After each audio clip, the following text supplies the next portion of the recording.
পৃথিবীতে আমার নবীজি আসার আগে আমি অনেক নিয়ামত তোমাদেরকে দান করেছি। পানি দান করেছি, ফসল দান করেছি, সূর্য দান করেছি, পিতামাতা দান করেছি।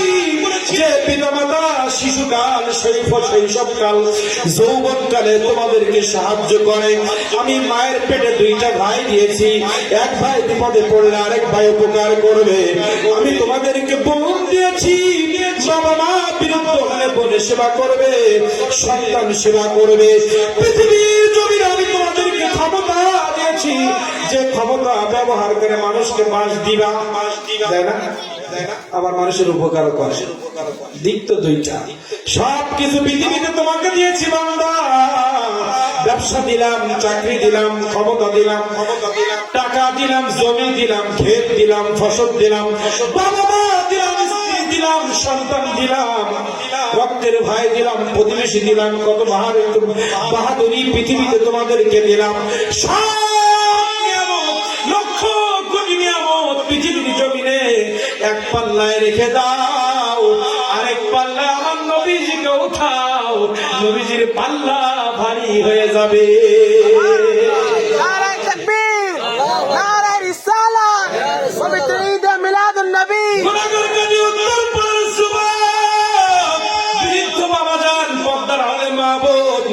জীবনে আমরা তো অনেক কিছুকে মহাব্বত করি, আমাদের সন্তানকে আমরা মহাব্বত করি, আমাদের চাকরিকে আমরা মহাব্বত করি, ব্যবসা প্রতিষ্ঠানকে মহাব্বত করি, স্ত্রীকে মহাব্বত করি, স্বামীকে মহাব্বত করি, বাবা সন্তানকে মহাব্বত করে, সন্তান বাবাকে মহাব্বত করে।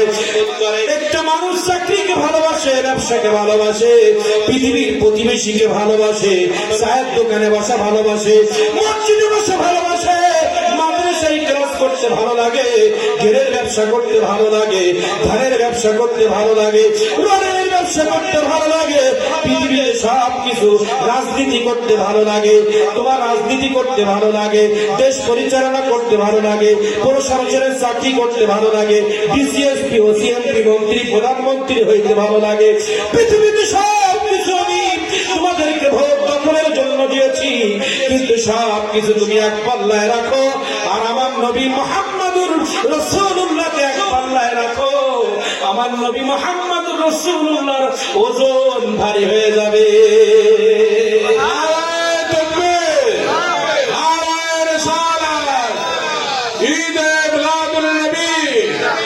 সবকিছু আল্লাহ সৃষ্টি, কিন্তু সবকিছু থেকে আয়াতে মোবারকা বলছে, লাকাদ মান্নাল্লাহু আলাল মুমিনিন ইয বা'আসা ফীহিম রাসূলা। হে পৃথিবীর ঈমানদার, তোমাদের কাছে আমি যত নিয়ামত দিয়েছি, সর্বশ্রেষ্ঠ নিয়ামত হচ্ছে মুহাম্মদুর রাসূলুল্লাহ। কার ঘোষণা? যে সর্বশ্রেষ্ঠ নিয়ামত। পৃথিবীতে ব্যবসা পাইলাম, চাকরি পাইলাম, কিন্তু আল্লাহ রসুলকে আল্লাহ তাআলা এক সাইডে দিয়ে বলছে এটাই সব থেকে দামি, কিন্তু সেই দামি জিনিসটা ধরার ইচ্ছা আমাদের নাই। ঠিক। সূর্য গবেষণা করার জন্য কিছু বৈজ্ঞানিক লেগে গেছে, চন্দ্র গবেষণা করে চন্দ্রের মধ্যে বাড়ি করার জন্য কিছু গ্রুপ লেগে গেছে, মৎস্য গবেষণা করে মৎস্য মন্ত্রী হওয়ার জন্য কিছু মানুষ লেগে গেছে, ধান গবেষণা করে কৃষি মন্ত্রী হওয়ার জন্য অনেকে পায়তারা করতেছে, ডাক্তারি পড়ে বড় ডক্টরেট হওয়ার জন্য মানুষ পায়তারা করছে পৃথিবীতে, রাজনীতি করে এমপি হওয়ার জন্য, সত্যকে মিথ্যা, মিথ্যাকে সত্যই পরিণত করছে মানুষ, মাকে আলাদা করে দেওয়ার জন্য প্রতিবেশীর কথা মানুষ শুনছে, স্ত্রীকে ভালো খাওয়ার জন্য মাকে পর করে দিচ্ছে, সন্তানকে ভালো ইউনিভার্সিটিতে ভালো পজিশনে নেওয়ার জন্য বাবা মিথ্যার পরে মিথ্যা, গীবত, সুদের পরে সুদ, ঘুষের পরে ঘুষ খাইতেছে না, খায় না, সব কিছু পৃথিবীর জমিনে চলতেছে, ব্যবসা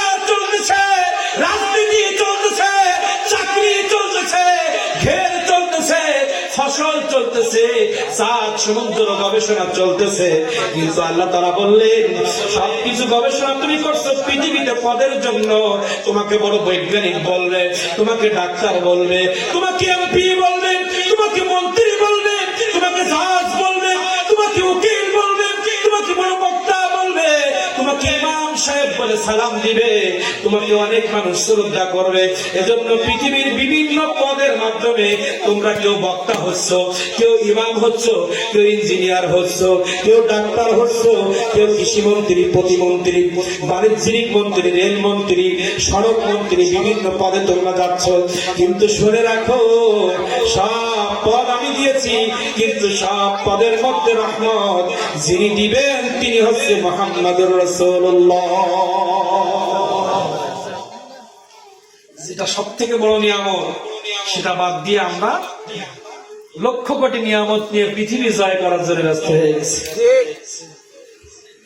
কিন্তু আমার রসুলের এত বড় নিয়ামত আল্লাহ তাআলা দিলেন, এই রসুলের মধ্যে কি আছে কি? আমার নবীজিকে বললেন, আমার নবী মুহাম্মদুর রাসূলুল্লাহ যদি একবার বলতেন, উহুদ পাহাড় সোনা হতো। তায়েফের ময়দানে কাফের মুশরিকরা তলোয়ারের আঘাত, পাথরের আঘাতে আমার নবীজিকে রক্তাক্ত করেছে। জিবরাইল আলাইহিস সালাম নবীজির কাছে এসে বলছে, নবী, আল্লাহ তাআলা আপনার রক্ত আর সহ্য করতে পারে না, আপনার কষ্ট আল্লাহ তাআলা আর সহ্য করতে পারে না। নবী, আপনি একবার জবাব দিয়ে বলেন, এই কাফেরদেরকে জমিনে গাড়, এই জমিনের মধ্যে তাদেরকে আমি দাফন করে দেই। আমার নবীজি বলছে, হে জিবরাইল, আমি তো রাহমাতুল লিল আলামিন, আমি তো গজব নই, আমি হচ্ছে পৃথিবীবাসীর জন্য রাহমাতুল লিল আলামিন।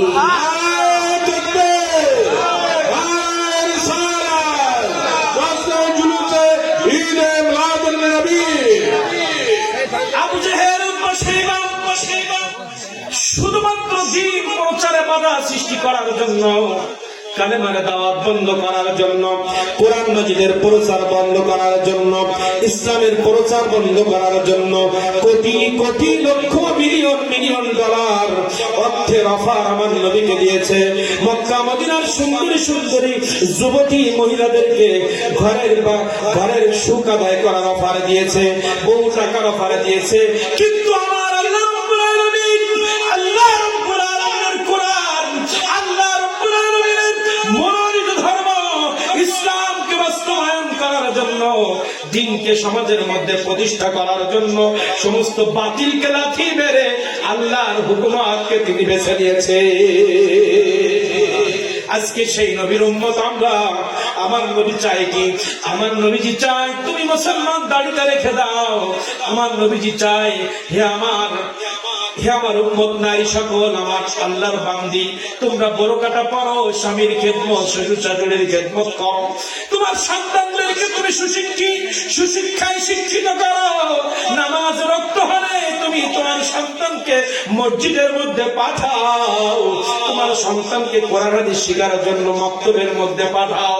আমার নবীজি মদিনায় এসে আমাদেরকে লক্ষ্য করে বলছে, ৬৬ বছর জীবনে অনেক রক্ত ঝরিয়েছি, অনেক লক্ষ কোটি টাকার অফার আমি পেয়েছি, কোন অফার গ্রহণ করি নাই রে উম্মত।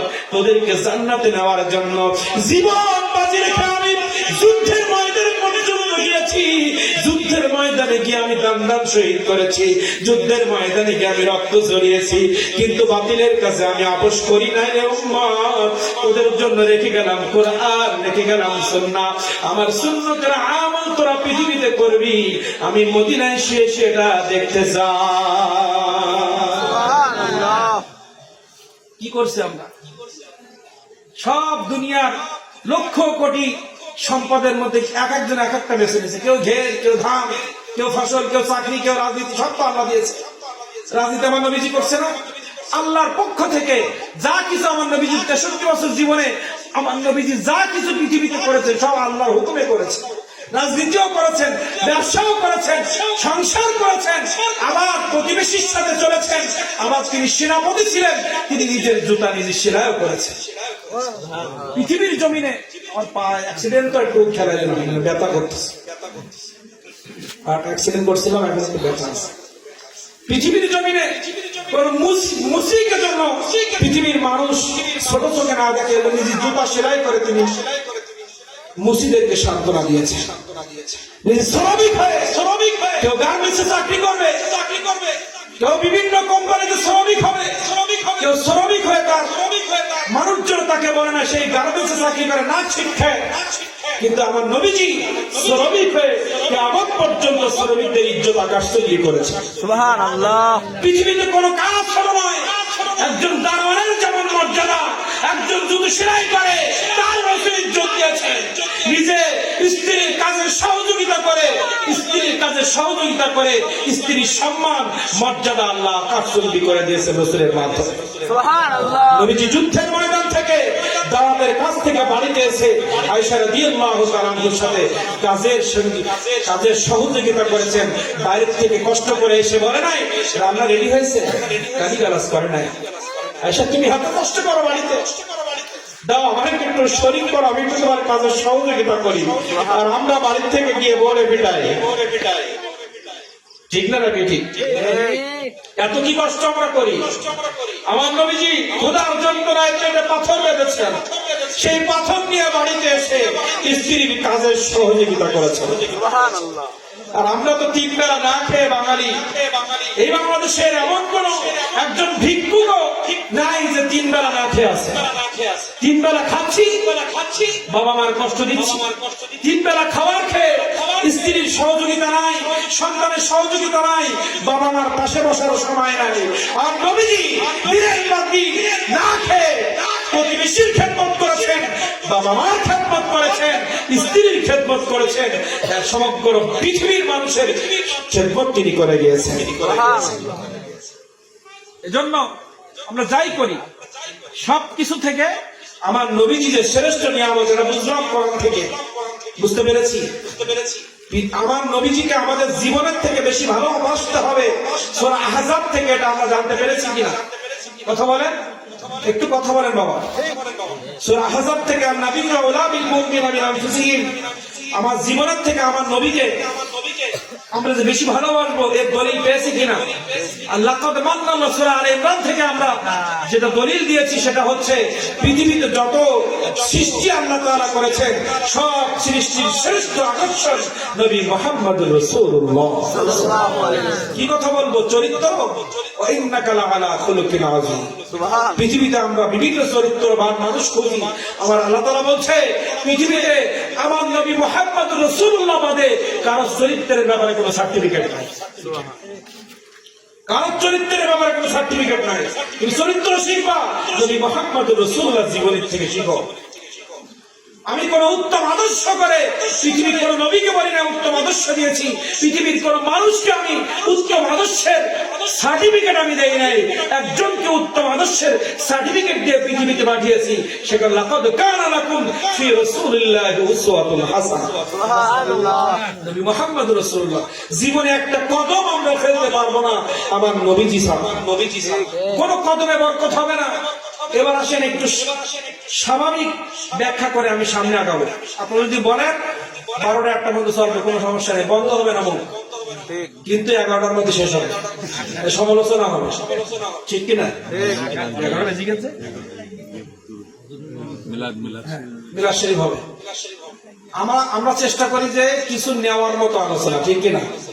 মিলাদ শরীফ তো ধর আমার মসজিদে আজিজে প্রতি বৃহস্পতিবার হচ্ছে মিলাদ শরীফ, এইখানে যত হয় আমার মনে হয় সারা পৃথিবীতে এত মিলাদ শরীফ হয় না। আর এই মিলাদকে আল্লাহ তাআলা পৃথিবীতে সব থেকে বেশি পছন্দ করে। আমার নবীজির মিলাদ, আমার নবীজির দুরূদ হচ্ছে আল্লাহ তাআলার কাছে সব থেকে বেশি প্রিয়, ঠিক কিনা বলেন?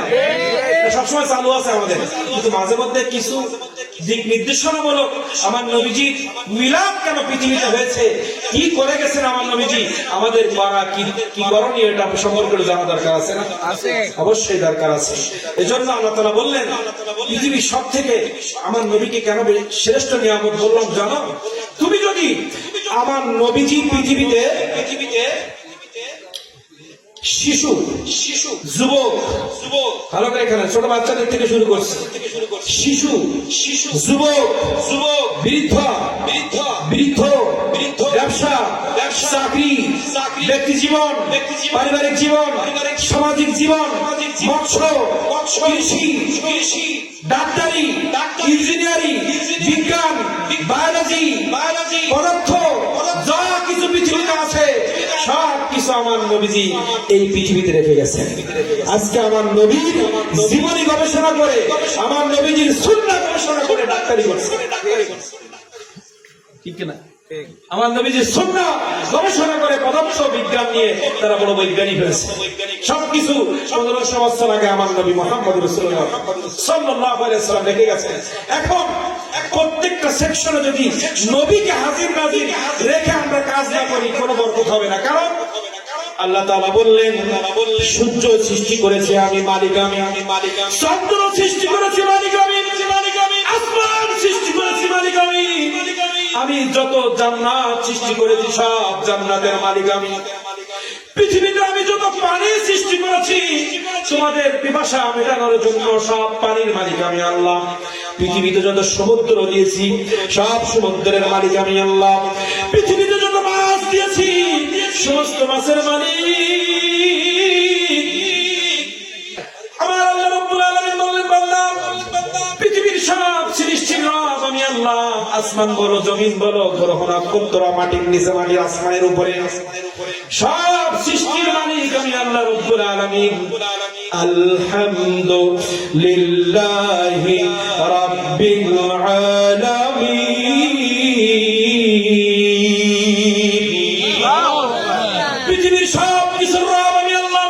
রব এমন একটি শব্দ, এই রবের মধ্যে কোন সৃষ্টির সৃষ্টিকর্তা কোনটা বাদ নাই। আপনি আমি মাইক বলেন, মসজিদ মাদ্রাসা, মাটি পানি, কোন সৃষ্টি বাদ নাই। রবটা হচ্ছে সবকিছুর মালিক যিনি, তার সম্পর্কে বলা হয় রব। কি বলা হয়? রব্বুল আলামিন। আমি সূরা ফাতিহার প্রথম আয়াত আল্লাহ রব্বুল আলামিন ঘোষণা দিলেন সব সৃষ্টির মালিক আমি, কিন্তু সমগ্র সৃষ্টির জন্য রহমত আমার নবী মুহাম্মদুর রাসূলুল্লাহ সাল্লাল্লাহু আলাইহি ওয়াসাল্লাম। ওয়া মা আরসালনাকা ইল্লা রাহমাতাল লিল আলামিন।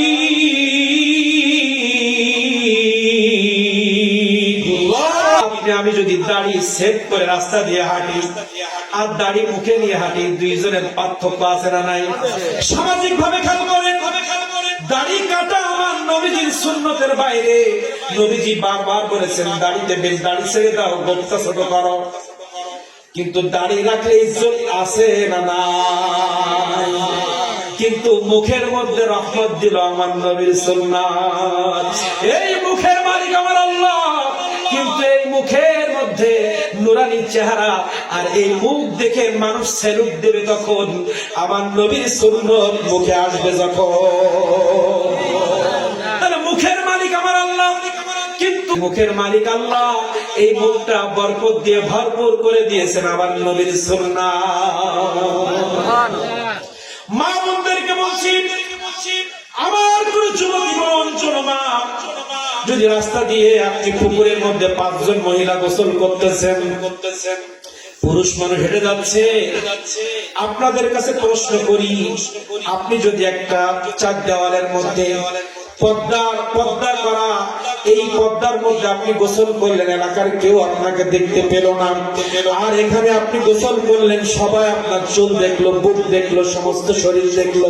ও মা, আপনাকে বলি, যারা পর্দার মধ্যে গোসল করলো আর যারা খোলামেলা জায়গায় গোসল করলো, সমাজের মানুষের কাছে কোন মহিলাদের সম্মান বেশি? এখানে গোসল করলে সম্মান বেশি না বাড়ির মধ্যে পর্দার মধ্যে গোসল করলে সম্মান বেশি? পর্দার মধ্যে গোসল করতে বলেছেন কি আল্লাহ?